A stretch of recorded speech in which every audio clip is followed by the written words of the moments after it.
the only podcast filled with teary reunions. This is Bombers.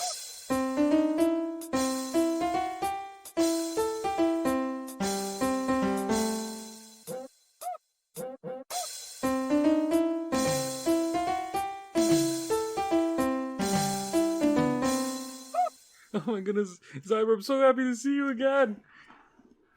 We're back. Yay, together. You? Oh, what? Who am I? That cuts deep. Don't you remember your old friend, Bomber number 5, Anthony, aka Dag, here on the Bombers podcast, talking specifically to you, Bomber number 3, Xiber, aka Xiber, on the Bombers podcast? See, number 3 sounds familiar. It hasn't been that 5? long. I'm the most popular and famous, or something. I don't know. I thought that was number 4. It's definitely...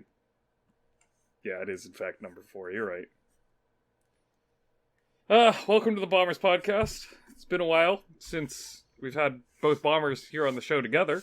Hope that you enjoyed our little, I don't know what to call it, juggling act. Yes, hope you enjoyed our thing where we tried to fill up time while being gone. I thought we had some good stuff. Your episodes are very solid, and I definitely listened to both of them. Did you listen to any of them? I listened to the first one. Well, at least you listened to the good one, then. Yep, and I know you listened to and very much enjoyed my episode, so thank you.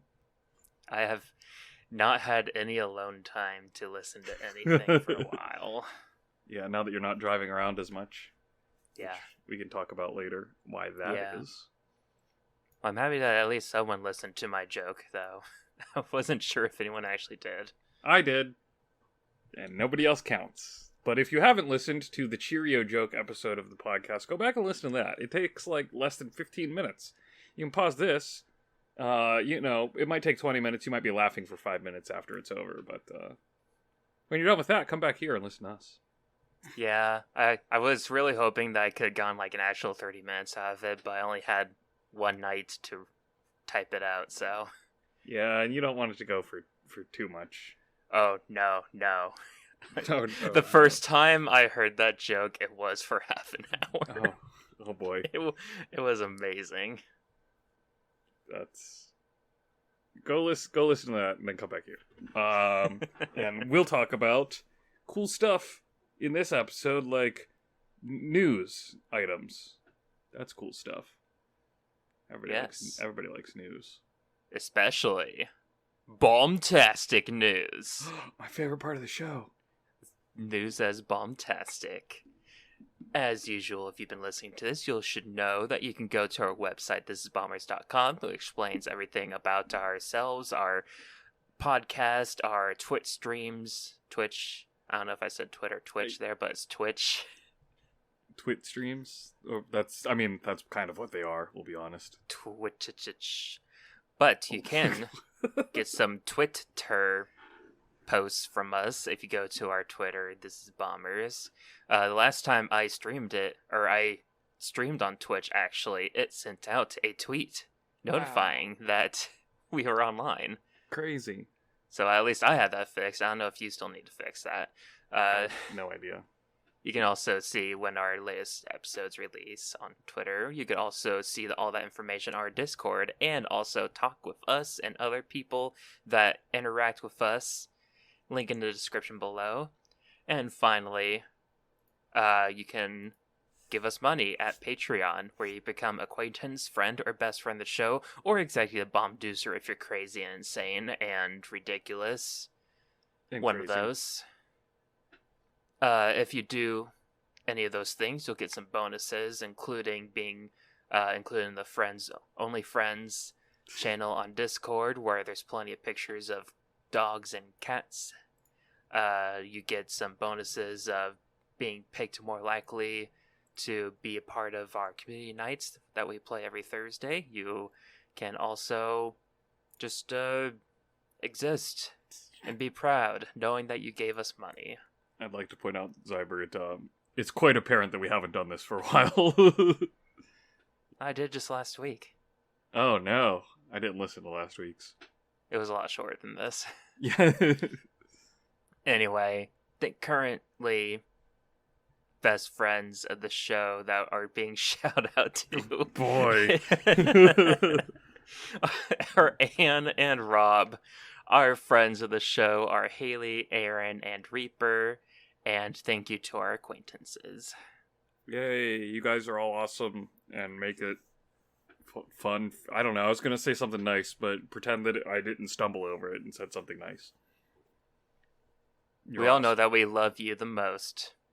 Specifically, we've shouted out to. And specifically you. You know who I'm talking to. Yeah, you. Mm-hmm. Yeah. I love you, Haley. Oh boy. Well, there's some biasness going on there, I think. Oops. What have I done? You deleted. I deleted a line. How dare you? It's back. It's fixed. Let's do upcoming releases. The games that are upcoming this next week. Not a lot, Xiaber, unfortunately. Still in that midsummer dead zone. But we do have... We had Xenoblade Chronicles 3 last week. I think we're fine. I missed that. So... Yeah. I guess this is recovery. I mean, Xenoblade Chronicles, pretty big game, so they're giving you some time to play that before anything else comes out that you want to get. We have coming out on Wednesday, the 3rd of August, South of the Circle, a game which is coming to computer, Switch, PlayStation 4 and 5, the Series Xboxes, and Xbox One. I know nothing about this game other than it's coming out on the 3rd, so let's read some of the stuff from the official website. It is an emotional, story-driven experience where you feel the burden of life choices between career, true love, and the desire to keep our promises. A unique sense of time and a rich, authentic setting, you play Peter, an academic whose life is thrown into turmoil by the Cold War whilst he grapples with childhood memories. And its striking and masterfully executed art style, beautifully crafted by BAFTA winners with performances by... people that I don't really know. So it looks like a narrative, choice-driven style game with a pretty interesting, simplistic art style. So for those of you that like narratives, check it out. Coming out on the 3rd. It's really hard to really tell what this game is based on the trailer I just watched. Yeah, but it's a game. That seems to be... looks interesting, and it's going to be on everything. Yeah, a lot of the narrative games, you watch a trailer and you're just like, I don't know what that is. It's going to be on GOG.com, so nice. Go buy it DMV free or whatever. You don't buy it from the DMV. Buy it from GOG. Yes. The next day, Thursday the 4th, there are 2 games, and one of them is relevant, and the other one's on here because I don't know how to read. We have Turbo Golf Racing coming to the Series Xbox, Xbox One, and computer, which basically, to me, looks like it's Rocket League, but golf instead of soccer. Wow. Yeah. Yeah, that's what it looks like, isn't it? Yeah, it's Rocket League golf instead of soccer. So, like, are you still after one ball, or are you the ball? No, I think you each have your own ball that you're hitting with your rocket car, from what it looks like. But Rocket League's fun, so this could be an interesting thing to look into if you like that kind of rocket-powered car sports genre of... This is the second of those games that exist, other than, I think, what was it called originally? Rocket League was like rocket-powered battle cars or something like that before it became Rocket League. Possibly. I'm trying to think of, like, what the next sports should be for this genre. That's a good... Maybe tennis? No, curling. Curling? I don't think so. No. I mean, that's basically just golf. No, but ice. So you have your one rocket car or whatever that pushes the block, and then you have your other cars that are like rushing in front of it, like taking down fences and trees and stuff to get out of the way. I'm just imagining the cars like moving back and forth, like, "God, scrub this ice, man." Yeah, basically. Except instead of scrubbing ice, you're removing obstacles. I could see that being a game. Let's get on that. Let's get that developed. But like, how do you what's the physical competition against the other cars. It's like curling with the whole get it close to the center and you can bump each other's stones and Don't bump my stone. also Picross X Pikbits vs. Uzboros is coming out for the Nintendo Switch in Japan only on the 4th. So if you have a Japan VPN for your Switch, you can get another Picross game. Yeah, I didn't realize this was Japan only until it was already on the list, and I left it there. So, Like, it's interesting. It's like you're trying to finish a bunch while there's like a time limit going on. high-speed 5x5 puzzle game. We'll see if that gets an actual release over here in the Western market. Yeah, it says as planned, but nothing announced yet. Yeah, no official information on that, so we'll It keep has an eye co-op out. mode. Oh, we gotta play it together if it comes out. Oh boy. The final game is Friday the 5th, Gigabash, coming to computer and PlayStation 4-5. This is like an isometric monster versus monster. It looks a lot like Godzilla Destroy All Monsters. That style of Looks like Rampage. Yeah, sort of. 4-player mayhem, arena mechanics, chaos and destruction, as one would expect out of a type of monster fighting giant kaiju game. Seems entertaining. If that's your thing, look into that game. That's all I got, Xiaber. Like I said, kind of low key on the upcoming releases. Yeah, well, that's fine. Everyone's just playing Xenoblade Chronicles 3 instead. Or as I mentioned last week, still trying to finish the first Xenoblade Chronicles. Oh, or that, yeah, honestly. How about Weekly Bomb then? Have you come up with anything that is either A bomb or the bomb? Oh, you know I did, because it's right there in the list. Yeah, well, you're ruining the fun surprise for the audience. Come on. Surprise! I'm talking about a thing that I posted in Discord when I first found out about it. And now we're going to talk about it here. For whatever reason, the Oculus Quest, which apparently is now called the Meta Quest, this freaking Facebook. Yep. The Meta Quest 2 push that metaverse. Is going up in price by $100. So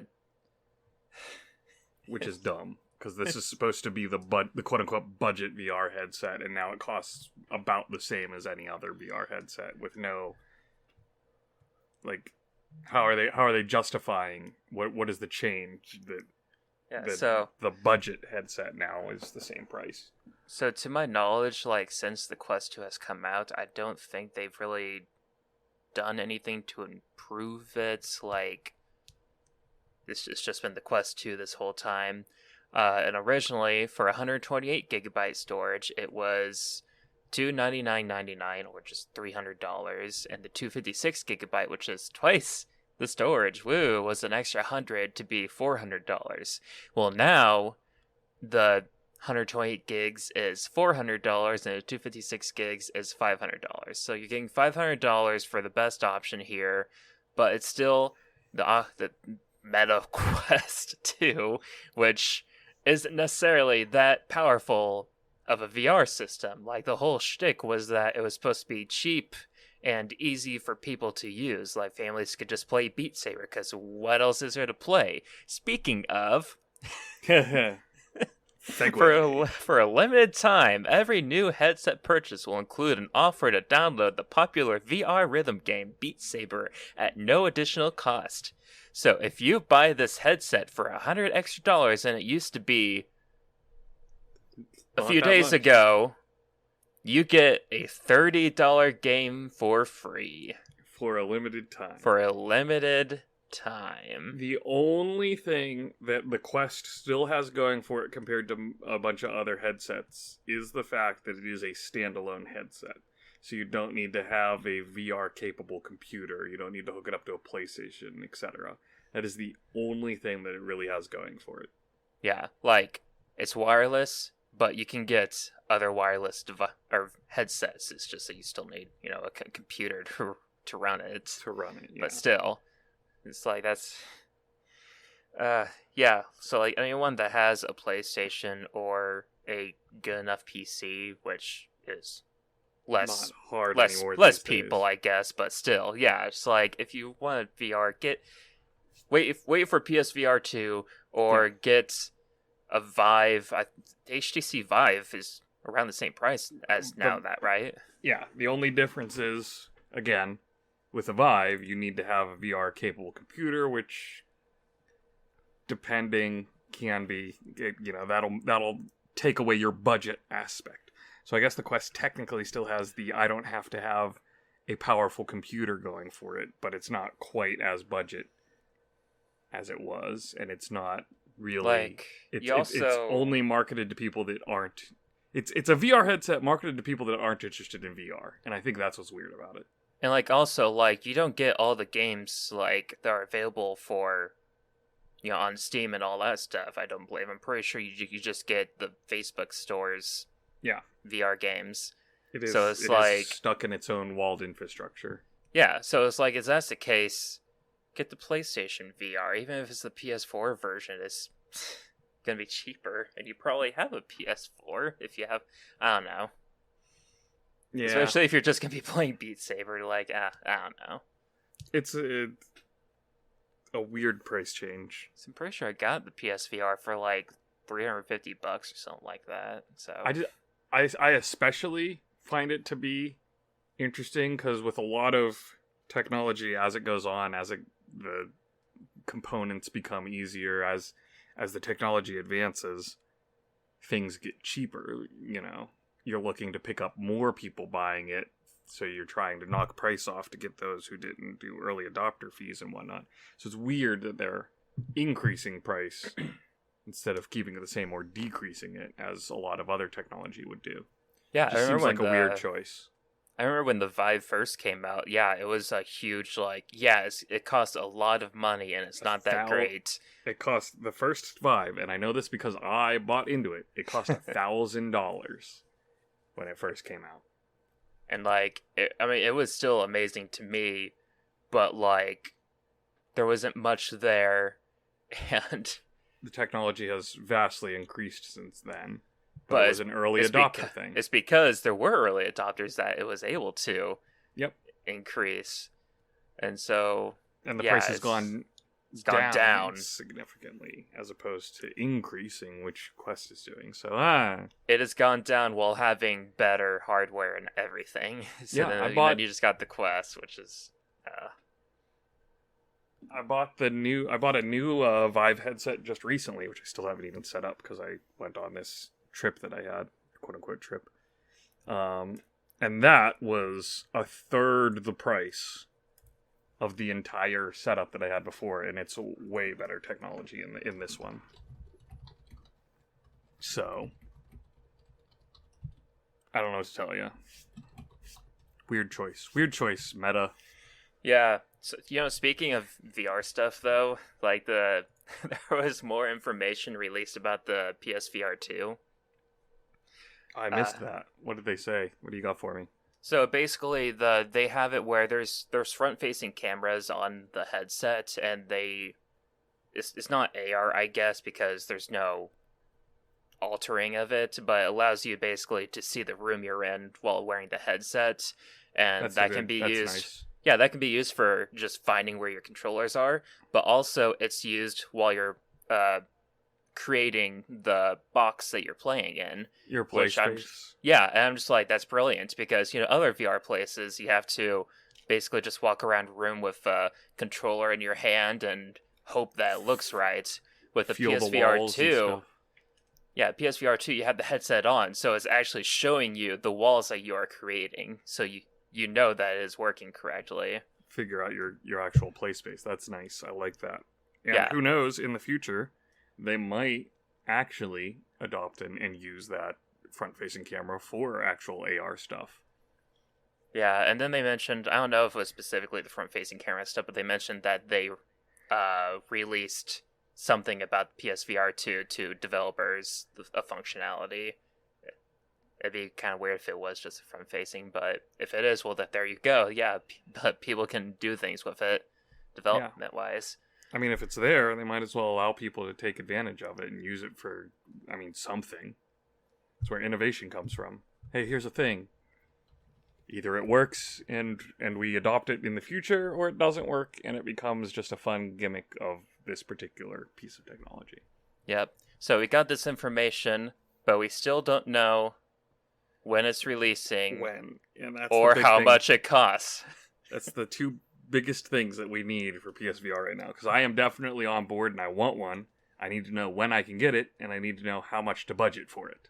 Yeah, and now that the Quest has increased $100 and it's the maximum price is $500, I'm just like, if the PSVR 2 is even close to $500, like, it's a no-brainer. Go for the PSVR 2. Yeah, because initially people were just all like, oh, it's gotta be less than $500 or something like that for it to be worth it. I'm just like, wait, what? This is a hefty VR system. Yeah, there's a lot of good stuff that they've put out with information on this thing. It's gonna be worth the $500, I think. Yeah, it could.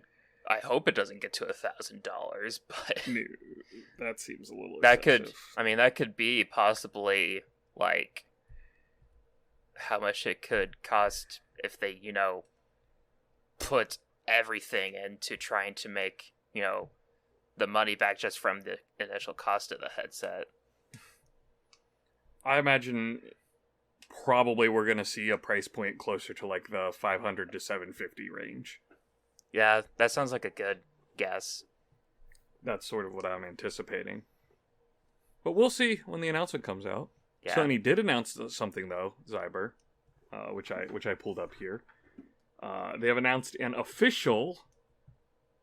They call it the Backbone One, an official iPhone controller for PlayStation that is based visually on the DualSense PS5 wireless controller, so that you can play PlayStation games on the iPhone with the remote play using an actual controller that sort of hooks into the FireWire or whatever the port is on an iPhone.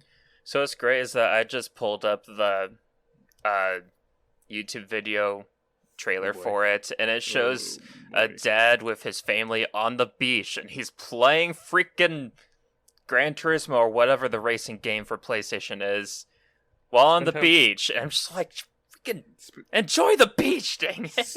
Spend time with your family. Read a book. It's like the Switch trailer where the guys went to a basketball court and it's just like, hey guys, want to play basketball on the Switch instead? Yes, I definitely prefer to play basketball on the Switch. I definitely prefer to play my PlayStation, iPhone, gobbledygook. So anyways, how this thing looks, it works, it's just like, the Switch Joy-Cons, well, instead of sliding onto the phone, it has this backbone plate. Oh, backbone. That, you stretch it out, place the phone in, and it only supports iPhone, meaning that it has a very obvious, the iPhone charging... The proprietary port plug thingy jutting out of one of the PlayStation Joy-Cons, and it looks like you could probably easily break that, and then what? Yeah, it's a very frail looking contraption, and honestly, I don't even like the way that the button layout is on it. But... yeah. Wait, yeah. Why is it shaped like an Xbox with the analog stick on the top left instead of bottom left? Yep. It's weird, right? It is, but it took me a bit just because the other companies do it that way. But this is inspired by the PlayStation controller, and it just only kind of looks like a PlayStation controller. Yeah, that's the inspired by part. It's black and white. Yeah, it looks like it's just like, oh yeah, it's one of those third-party controllers. Who knows if it's actually good? Depends on the brand. But But no, it's actually backed by it's an PlayStation. official Sony whatever. And honestly, I don't know who has such a pressing need to, like, who is using the remote play function to play their PlayStation games on their phone in a world in which the Switch exists and the Steam Deck exists. Japan, probably. Yeah, probably. Fair point. I don't think this is going to be a big hit over here. Although with Japan, they probably can just play games on their phones anyway. They don't need the backbone. Yeah. Well, playing phone games in general is kind of sucky. Having a controller, maybe we'll see an actual adoption of actual controller paraphernalia and whatnot for phones. I doubt it. Part of the point of the phone is that it's... I mean, that's already a thing. That's the one person tried suing Nintendo because they had the Switch Joy-Con sliding thing. Apparently, they had that thing for phones already. Yeah, but I'm talking about actual adoption thereof. Because nobody does that yet. Well, apparently people do if multiple people have been making these things. I don't know. I want to see the numbers. Alright, 7. Interesting. Very interesting. There's also notes on the back. Oh boy. That's all I got for Weekly Bomb. Yeah, I mean, it's just A-bomb both of the things to me. There's stupid for the Quest to increase in price randomly. It's just all like, oh, Facebook isn't giving us their money anymore, so we're going to have to increase the price. That'll get people to buy our stuff and make more of a profit, right? Right in the middle of the PSVR 2 and all of the upgrades with the other stuff. So, like, the thing is, like, just video game consoles, hardware in general, never make a profit off of the hardware sales, except for Nintendo somehow sometimes doing it. Yeah, Nintendo's weird. They are an exception that proves the rule or something. Most of the actual profit comes from software. It's like, if you're not getting a profit from selling the VR headsets, then you need to figure out, which Facebook should easily be able to do, how to make a profit afterward. Yep. Basically.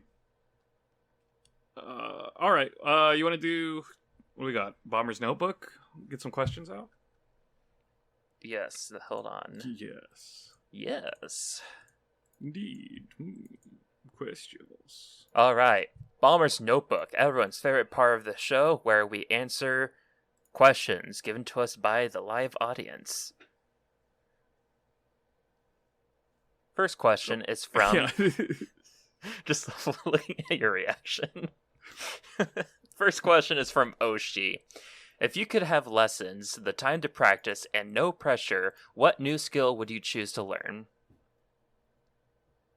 And I see here, now that I'm looking at the document finally, Oshi goes on with examples of, like, some sort of instrument, maybe some style of dancing, whatever macrame is, or some type of artist, like, physical drawing and stuff like that. Yeah. So, mine would be sewing. Like, I think it would be pretty neat to be able to patch up clothes or even make new clothes. Sewing's pretty good. Because that's, among other things... Not only can you use that for fun and putting together cool costumes and stuff, but it's just practical. Mend up your clothes. Yeah, there's so many times that I lose a button. And it's just gone. That's it. I don't know how to sew buttons. I just wear things without buttons on them. I don't really have anyone that can do it anymore. Yeah. For now, here's a thought. If you were learning sewing and stuff like that, would that involve being able to fix zippers as a part of clothing? Or is it specifically like needle and thread? I don't know, because I don't know how to fix zippers. Yeah, me neither. But I would love to be able to fix zippers. I mean, if I became professional, well, not professional, just a good hobbyist at sewing, then I wouldn't be surprised if I got into zipper mending too. Yep. Might as well at that point, if you've got apparently the time to practice and no pressure with lessons. Take advantage of that. Fix some zippers too. I was originally, my thought when I first read this question, I was like, man, like having the actual time to sit down and practice and do speedrun type stuff and actually having the time for that would be great. But then you come at me with this actual practical answer of sewing, and I'm like, well, now I feel real dumb going for speedrunning. Yeah, like I could have said writing or playing the guitar, but like those are things that I have actually tried doing, and I just need to sit down and actually do it. Well, I mean, but that is part of it. Sewing is something that's just all like, I already have so many other things I want to try doing. I can't just keep adding stuff, even though it sounds like a great thing. You gotta have, that's the caveat of having the time to actually do it, I think. Makes up for some of that. Yeah. Maybe gardening. I don't know. Time is not the issue for me with that. No? I don't have a yard to yeah, okay, yeah, that does kind of get in the way. Doesn't matter how much time you have if there's nothing. Like, all my friends, including me, were just all like, if we had a yard, and like the one friend who does have a yard, guess what she's doing? Is it gardening? Yeah. Yeah, like, I'm actually, this fall, finally, I was supposed to do it last year, and it never popped. Never came together. Never but popped. This year, yeah, I don't know. Never popped up is what I was thinking, because, plants. Well, yeah, how are they supposed to pop up if they never planted? Yeah. But I'm going to be working with my dad to actually put in an herb garden. We're going to put all the base work in this fall so that I can plant things and have it growing next year. Supposed to do it last year, but never came together. Never popped. Never popped. Painting and drawing and stuff is also not a terrible suggestion. For me, like, it doesn't necessarily matter if I have the time. I just know that I don't have the right mentality for drawing. Well, yeah, I mean, that's the no pressure. I don't know. It's like no pressure, but like you gotta keep just drawing lines repeatedly and then erasing them if you don't like them, and then trying again, and then erasing them if you don't like them, and then trying again, and erasing them if you don't like them, and trying again, erasing them if you don't like them, and trying. And then starting on a new drawing because this one apparently is garbage because you've erased and drawn it too much. Yeah, like my hands. I can't be a doctor either. My hands are way too shaky. I'm sticking with speedrunning. I actually get like hot and have a headache when I like try doing, minuscule kind of things with my hands. Yeah, like I get the same way. I can only, when I'm doing my Warhammer models, painting them and like focused in and trying so hard not to shake because that's how small of a paint surface it is. And I'm like, now my hand hurts and I have a headache, so I need to take a break after 10 minutes of painting. Like, I can put a needle through, or I can put a thread through the eye of a needle, but as long as I don't need to do that, 100 times back to back. Right. There you go. Sewing for you. I decided speedrunning. All right. For that, I just need more time. That reminds me of it was like one of those night shows, and it's like, all right, let's see it. Can this guy speedrun Mario before this microwave burrito is done, or before this one guy finishes a lap around a track or something like that? Like they set up a race. I mean, those things all take a very similar amount of time. Yeah. That's pretty funny. So I was just like, all right, you speedrun, and I'll see if I can sew something. A thing. So congratulations, you beat the game. See how much of it actually comes out before you beat it. Depends on what game, too. It has to be Final Fantasy X. Nope. See you in 30 hours. Nope. Do a 100% run of Animal Crossing on the GameCube. That's not as 100%. 100%. Okay, I was thinking of just paying off your loan. That doesn't take 100% that long. All items is like a 16-hour, and it's like 10 hours of just still pretty codes. good, but yeah, it's silly. Yeah, there's so many that I'm just like, why? Why do people do this? The answer is because not a lot of people are going to challenge that record, so once you do it, you win. Honestly, speedrunning is another one of the things that's just all like, keep trying to do something. If you do it wrong, try it again. Stuff that I can't do. Not in your brain. Yeah. It's like the Sonic Adventure where your Knuckles, trying to find the stuff, and it's just flying around and beeping, and like I just want to be done with this level. It is freaking me out.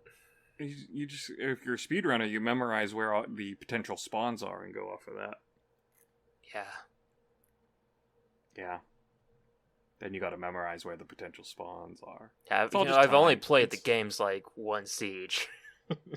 It's all about having the enough time to dedicate to that kind of stuff, and that's the big problem with anything. Gladly play as Big the Cat instead. Someone else can play Knuckles, and I will look away because it still hurts to watch.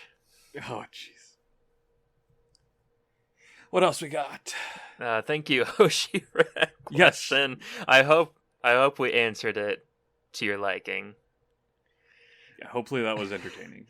Next question is from Nelthane, and it is, what is honest criticism you have for a game you love?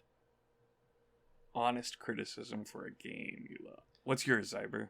Well, let's see here. I love a lot of games. Uh-huh. And I know that you don't like a lot of games I love, so maybe I'll just mention Earthbound or something and be like, hey Dig, what issues do you have with this? And I'll probably agree with at least one. That's opening too big of a bag of worms. My complaints of Earthbound are well known, and I do not love Earthbound. Well, I definitely can't say that, yes, the inventory system is pretty bad. Garbage. It's like having only so many inventory spots per character and having to, get more of the characters in your party to increase your inventory, and as each character has their own inventory, so you can't just pick something because someone has it. Only that person can use it in the battle or whatever. Yeah, that's pretty bad. It's an old RPG. And it tends to have a snowballing problem where if things are going bad, they are just going to get worse. That's called what's that called? Curve something. What, difficulty curve? Yeah, difficulty curve. There we go.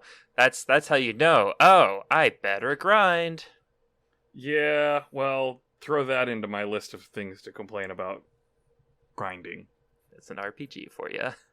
JRPG. Bleh. Or we could talk about how Kingdom Hearts story makes no sense, no matter how you look at it. Well, I would disagree with you there, actually. Oh, speaking of things coming out, the Kingdom Hearts Dark Road for the cell phone is supposed to come out in August. It was also supposed to come out a year ago, but they say it's finally supposed to be fully finished and released in August. And so now it's just August is now. Now, yeah. Where is it? Where is it? Of course, the last time they said it was going to release, it was a week afterward that they finally said, never mind. just kidding. Didn't happen. If I was going to throw a criticism at a game that I love, I would throw criticism at specifically a lot of the N64 era, but just in general, the Z targeting style of combat. Yes. Is a really great innovation for its time in order to translate that style of combat into a 3D space. But that's it. It was good for its time to help with that transition, but it's really not that great. And a lot of the problems with specifically Ocarina of Time, but also just the Z targeting style games in general, is that it's the combat is not actually any test of skill. It's just wait until the weak point can be hit. Also, why is the camera controlling button the same button as the Z target? Yep. That is also a frequent problem with Z-target style games. Like even Star Fox Adventure on the GameCube, even Wind Waker, again, on the GameCube. Like, I'm glad that we've sort of refined and moved past simple Z-targeting combat, because the waiting game style combat that came with it was not engaging or fun. So, like, Kingdom Hearts technically has the Z-target kind of combat, but you know what? You don't actually need to use it. And also, like, you're fighting a bunch of enemies at once, and it's designed that way, usually, besides bosses. So it's like, it's not just waiting for the weak thing. There's so many ways of attacking. But, you know, it was also the generation after Ocarina of Time, and had more buttons on the controller, so there was actual camera buttons besides the Z-target button. Yeah, it had an actual analog stick for camera control, which is... Or L2 and R2. You could use those too, yes. Yeah, I was a PlayStation boy. Yep. I went from NES to PlayStation. I skipped the Z-target. Which that would be that's an honest criticism that I would level. And I think that's a fair criticism, because it's shown that since that time games have in fact improved and evolved upon the system. So seems reasonable to me. Yep. Well, hope that answers your question now, Thane. Last question we have is from Haley, my wife. Okay, in the Batcave, it is known that Batman has a file on each of us, individually, on how to take each of us out if we, quote-unquote, go rogue. How does Batman take you down in particular? Take you down in particular. Take me down? I don't know, stiff breeze, push me down some stairs. Yeah, realistically, he's just gotta show up, and we'd be like, oh, we're gonna get almost dead. But not dead. I guess. Just almost dead. Guess maybe I shouldn't have crossed Batman. Like, I don't know, a simple tap to my knee probably would work. I did love, there was like a meme thing afterwards where people were just showing ridiculous things of reasons that Batman would take them out. Like, someone was swimming in a pool when it said no swimming, and next Batman shows up and punches him. Yeah, it's not... But, I can't imagine it's particularly hard to take me out, let's be honest. Okay, so instead of it just being he's just gonna punch us, show up and punch us thing, let's do it in we're actually, a mob leader or something, and he's gotta trick us in some way and then beat us up. Well, it helps that all of the Suncoast videos have in fact gone out of business and no longer exist, so I lost my respawn point. Okay. That's a super old reference that only Rumor will get. Well, Rumor, I hope you're listening to this to get that. That one was for you. If you understand that reference, please explain it in the comments below. Yeah. Look to your left. Tell the person there, hey, I got this reference. I got that. I understand that reference. Or how about you, Xiaber? What's the way to take you out? I'm taking notes. Well, I was just reminded of what Haley's is, and it's just have the word Sonic with like an arrow pointing somewhere. And that happened while we were in a Target. She saw Sonic over like a toy aisle, and she went over there, and there wasn't even any Sonic merchandise there. Baited. Oh boy. Mine. It's like the free candy, except it's Sonic. Yeah, it's like Sonic merch. Get your Tails plush over here. Oh boy. I mean, mine would probably just be like, hey, I got your friends. You gotta come over here, otherwise they die or something. That would definitely get me. There you go. It's a little dark for Batman, but, whatever it takes. I mean, Batman can get that dark. Yeah, he can. He sure can.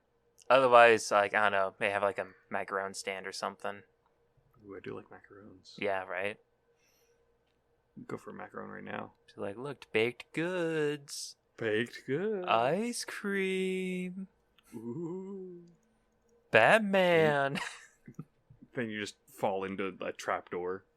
Yeah, and I just be all like, do I still get the baked goods?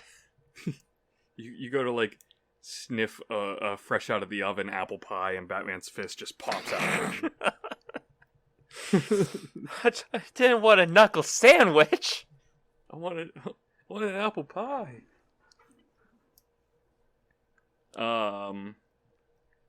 Hope that answered Haley's question. I hope so too. Oh, we got a little bit of time left here. Oh, we got like 15 minutes. Yeah, that's like a little bit of time. I don't know what time is. Time keeps on slipping. Into the future? No, it's just a banana peel on the ground. I don't know who keeps putting them there. Someone should warn time about the banana peel. Ministry recap. It's been a while since we've actually been together. I can honestly say that I have not done much in that time. Done a lot, but none of it. Well, I mean, for a week and a half, I was on the beach or in a car. I was in a car for like at least 5 of those days. It's a lot of driving. So much driving. Or riding.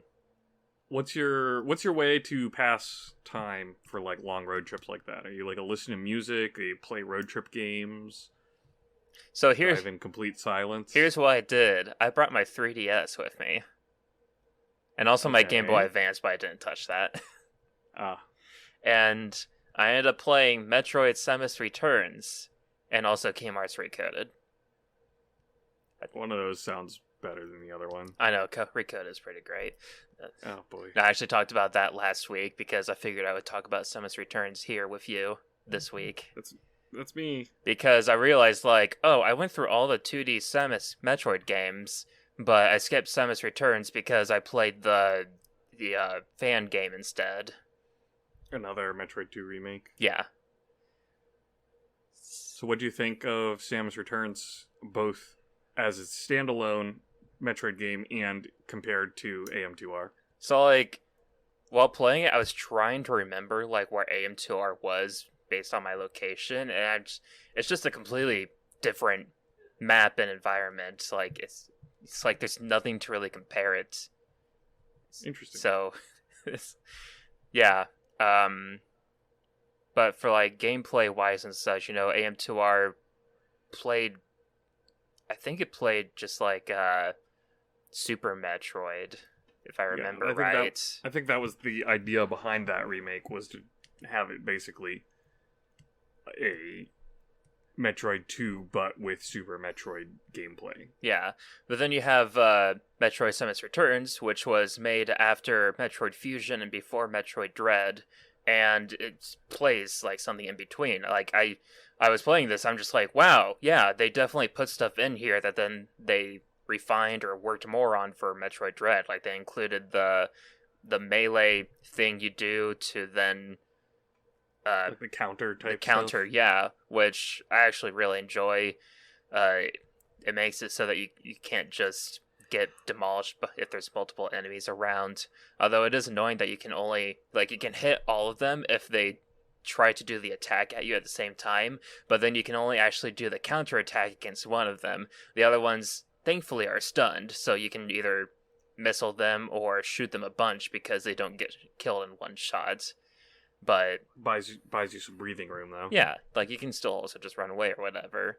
I mean, it has Spider Ball, which is a really nice, fun feature of, yes, see that wall? Let's climb up it, unless there's sharp rocks. But Spider Ball's fun. In general, like, it's a Metroid game. It has that puzzles and exploration stuff, and it had interesting mechanics compared to other Metroid games.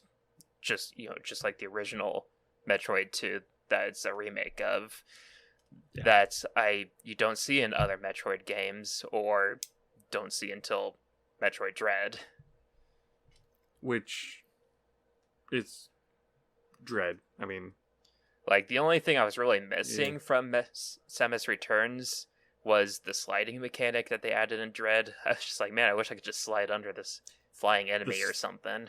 Yeah, the slide is a nice refinement of the overall control schemes. Or like, sliding into a tunnel where you just turn into the morph ball instead of having to turn into morph ball and then go in the tunnel.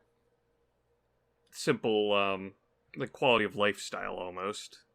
Yeah. Changes that clearly, as you said, were inspired by and refined from Samus Returns. Yeah, it's like they were trying to go with this fluid movement, basically, and I mean, it felt really great, and I think Dread definitely improved on that, made it more fluid, etc. And so, Metroid Samus Returns, definitely, a game to return to and play. Nice. So if you had to choose between going back and playing AM2R or going back and playing Samus Returns, which would you pick? If they were both placed in front of you and it said, play one of these, which one would you reach for? Well, I'd say the biggest issue I had with Samus Returns actually was that they really wanted you to go back to areas when you had other stuff unlocked in order to, get the more missiles or etc. And Power-ups. I really wasn't fond of that because the game is pretty, it's linear in the fact that you go through a zone and then you kill the Metroids, and then you go on to the next zone. There's absolutely no reason to go back besides to collect collectibles that you missed.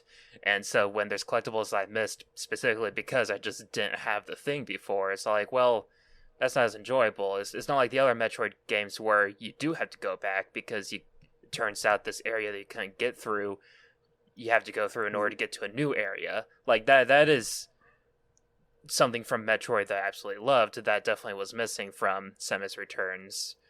It made Samus Returns easier, but...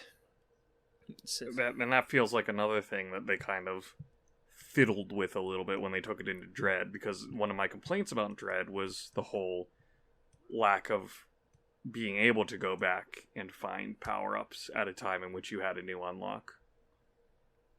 Yes and no. As opposed, yes and no. It seems like the balance is a little bit a thing that they're still trying to figure out. Is what I'm kind of going for there. I say that's a yes or no for you because, technically you can go back. It's just that you had to go a roundabout way of doing it because they were trying to get you to, or they were trying to tell you in a more forced way where the next location you're supposed to go is.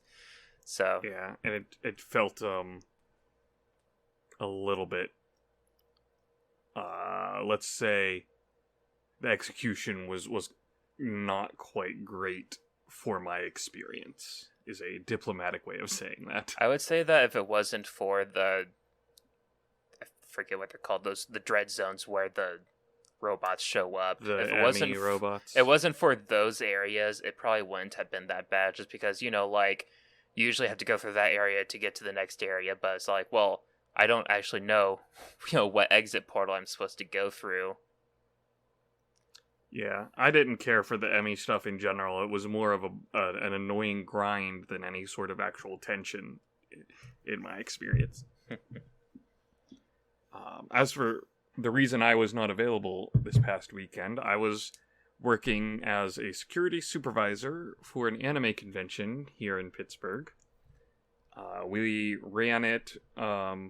Technically, the volunteer work for it normally goes Wednesday through Monday, but I had to work Wednesday, so I showed up at 11 p.m. Wednesday night to spend the night at the hotel to get started bright and early at 6 a.m. on Thursday with doing truck unloads and getting the convention center set up for the event and all that kind of stuff.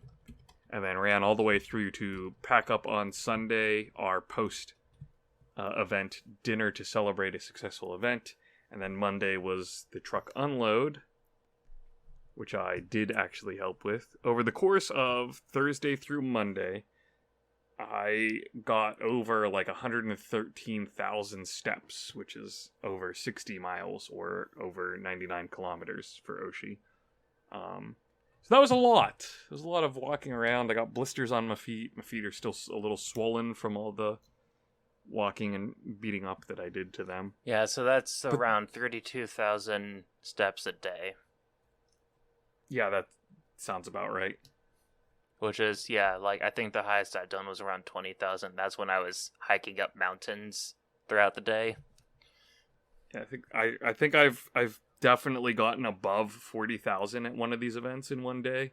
So Now, let me ask you, your security, did you tackle anyone? No, not that. It's honestly, security is a little bit of a misnomer, which we're thinking of changing the name. It's really more public safety. It's like making sure that people aren't doing stupid things. So you're like the floor monitor. Yeah, sort of. Sure. When it comes to like actual like security style tackle someone, blah blah blah, the guidance is don't put yourself into a violent situation. We have uniformed officers on site who can deal with any form of actual assault. Defend yourself, obviously, if you have to, but you're a volunteer. It's not worth getting hurt over. So yeah, you're like unless, the of course, lunch lady kind of person at school, but for a convention. For a convention, yeah. Like, put yourself into a situation at your own risk as you seem is needed for life-saving purposes. But for the most part, if people are fighting, just let them fight. They're going to get arrested because they're fighting in public. Yeah. Join in. A lot more fight. A lot more of what we do is like a roving info desk because we're in bright yellow or orange shirts so people see us and ask us questions, or just having a bright orange or yellow shirt to be like, hey, we're watching, so don't fight because we're here, we're around, we'll catch you. Yeah. They're like a deterrent force more than anything else. Yeah, when we went to the anime convention we went to like a few months ago, first thing we had to do was go to a yellow person and be like, hey, where's a lanyard for our IDs or badges? Do they not hand them out at the registration? Well, it turns out that, well, I mean, like, we were pre-registered or whatever. We already had our badges mailed to us. And so, oh, they were mailed out. Yeah. Okay. And so, yeah, they had lanyards at the registration, but we didn't know where that was. Gotcha. Because you had your badges like, mailed. We wanted to go to the art floor and all that stuff. It's just like, what do you mean we need a lanyard? Lanyard. The fun story that I have, though, is I actually hurt my knee over the weekend. Pretty badly, if I'm being honest. It still kind of hurts now. So that sucks. But we have on Saturday night at the convention, we have from 10 p.m. to 2 a.m. a dance party where we bring in DJs and the nerds get to be social, I guess. So we have a security presence in there to make sure everybody's being safe and PG. Not doing weird, gross things. So, I was in there, supervising our crew that was in there. I loop up behind our audio booth to be like, okay, well, you know, there's some nooks and crannies in the dark back here away from the stage lights. Let's make sure nobody's doing any of the gross, weird things back here. Turns out, people were doing gross, weird things back there. Yay! Not yay. I see two people up against, like, one person back against the wall, the other person not. Just sucking face. Just really going at it, making out in a way that was unacceptable. I'm like, first of all, we have, for our event, a mask mandate because of world events. Uh-huh. Can't make out with someone with a mask on, so they were breaking one of our rules. It'd be pretty hilarious if they were with masks. It would be super weird. It's like, well, technically that's allowed, so I guess I'll let you do it. I took a peek at them, like, first, just with them being in the corner like that. I was like, okay, is anybody hurt here? Is there a problem? No, they're just being gross. And then I was like, how are they breathing? That's how into each other's faces they were. It was awful. I hated it. So I turn and lift up the flashlight that I have in the dark dance room and shine it in their face to be like, hey, knock it off. And as I'm turning, my foot gets stuck and my knee bends and my leg goes out from under me because my knee bends at an awkward angle. Oof. Just collapses. And then I fall on my knee, directly because of the way that I was turning and bent. So I twist my knee funny and fall on it. And I go, ah! And then I hear the rest of the room, the rest of the dance, also goes, ah! Because the sound had stopped. Because the thing that my foot was stuck on was a power cord for the audio booth. Oh. So then I go, ah! And I grab the plug and shove it back into the outlet. And I look up at the audio techs. Oh, wow, I really topped out the sound levels on that screen. That's funny. I look up at the audio techs who are just like shrugging and looking at their soundboards like, what happened? And I wave at them and shout up like, that was me. I tripped on a cord. It came unplugged. And they look at me and they go, did you plug it back in? Yes. Okay, good. And they turn back to their soundboards and the music all comes back up. No question on if I'm okay, having tripped over the stuff that they had not properly set up. Yeah, I was thinking that. That's an OSHA violation is what that is. That cord should not have been tripped over a bowl. No question on if I'm okay or not, which I was not. And I turned to look at where these people had been making out against the wall, and they had entirely disappeared. They were nowhere. That's what I would have figured. Yeah. I mean, imagine you're in a dance making out with someone, suddenly there's a bright light in your face, and then all of the music stops. And someone screams, and then multiple people scream, and then you scream. Yeah. And then you're gone. So then I limp my way out of the dance, go to one of my fellow security supervisors. I'm like, hey, I broke my leg. You're in charge of the floor, bye. And then I went and iced my knee and took some pain meds. And limped around for the rest of the week. And that was Saturday night. I still had Sunday to go through. And then Monday we were doing the truckload. And I was pushing around a pallet jack because I don't know what's good for me.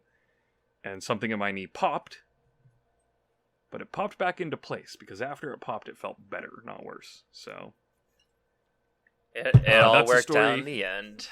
Yeah, that all worked out in the end. That is the story of how I took out the dance and the dance took me out. It was a mutual, like, murder-suicide situation.